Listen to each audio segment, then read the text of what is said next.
नमस्कार, मैं सुमलता। आप देख रहे हैं जेड न्यूज़ डिजिटल मीडिया।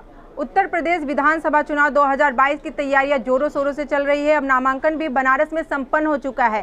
जैसा कि बनारस पूरे उत्तर प्रदेश में सबकी नज़र बनारस शहर पर है और इस बार हर विधानसभा से अलग अलग पार्टियों के लोग खड़े हुए हैं, जिसमें हम आपको बता दें कि आम आदमी पार्टी का कई चेहरा सामने आया है, जिसमें दक्षिणी विधानसभा से अजीत जी का चेहरा सामने आ रहा है। उन्होंने नामांकन कर लिया है।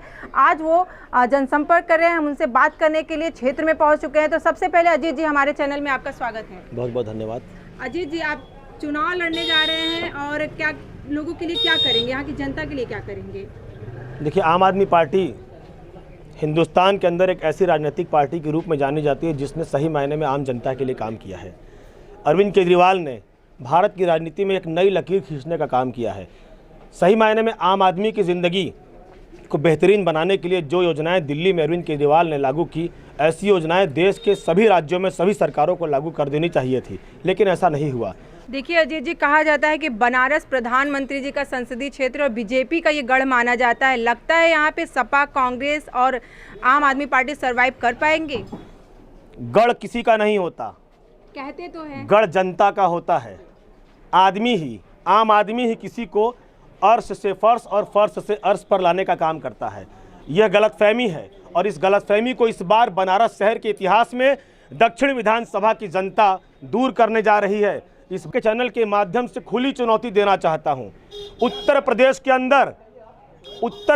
अंदर सर्वाधिक भ्रष्टाचार की गंगा किसी विधानसभा क्षेत्र में बही है तो उस विधानसभा क्षेत्र का नाम दक्षिण विधानसभा क्षेत्र है। मुझे आपके चैनल के माध्यम से कहने में कोई गुरेज नहीं है कि उत्तर प्रदेश की सरकार में राज्य मंत्री दक्षिण विधानसभा के माननीय विधायक ने चरम पर भ्रष्टाचार किया है। इसकी गलियों की जिंदगी को बर्बाद करने का काम किसी ने किया है तो क्षेत्र के विधायक ने किया है। लोगों के बीच में जाइए, यकीन मानिए, विकास के नाम पर जो काम दिखाए जा रहे हैं उनके पीछे करोड़ों करोड़ रुपए का घोटाला हुआ है। मैं का कहना है उनके राज्य में बहुत ही कम भ्रष्टाचार हुआ है, खत्म कर दिया गया है और जो भी अपराधी उनके खिलाफ कार्रवाई बहुत तगड़ी की गई है दूसरे पार्टियों के मुताबिक। मैंने आपसे कहा कि मैं खुली चुनौती कैमरे पर दे रहा हूं। सर्वाधिक भ्रष्टाचार उत्तर प्रदेश के अंदर दक्षिण विधानसभा की सीटों पर हुआ है। यहाँ की गलियों में विकास के नाम पर जो काम हुए हैं उनमें घोटाला हुआ है। अच्छा, मान लीजिए कि आम आदमी पार्टी ने इस बार सरकार बना ली तो कौन से अलग कार्य करेंगे? देखिए, सब दावे करते हैं और सब कहते हैं विकास कार्य होंगे, बहुत सी चीजें होंगी, लेकिन आपकी पार्टी बनती है तो क्या नया करेंगे? देखिए, मैं आपसे एक बात बताना चाहूँगा कि मैं क्वालिफाइड उम्मीदवार हूँ, पढ़ा लिखा प्रत्याशी हूँ। देश के संविधान ने, नहीं जानते लोग, बाबा साहब के संविधान ने भारत के निवासियों को, भारत के नागरिकों को 3 चीजें संवैधानिक रूप से दिया है। वो हमारा अधिकार है। आपको भी बता दूं, शिक्षा, चिकित्सा और सुरक्षा, ये 3 चीजें यदि कोई सरकार हमारे लिए मुफ्त में मुहैया करा दे तो कोई सरकार एहसान नहीं करती। ये हमारा संवैधानिक अधिकार है। संविधान ने हमें जो अधिकार दिया उस अधिकार को आज तक किसी भी सरकार ने आम आदमी तक पहुंचने नहीं दिया। कोई सरकार रही हो, किसी भी सरकार, आपके परिवार में कोई बीमार हो जाए तो जिंदगी को बचाने के लिए हम प्राइवेट अस्पतालों की तरफ दौड़ के जाते हैं, सरकारी में नहीं जाते।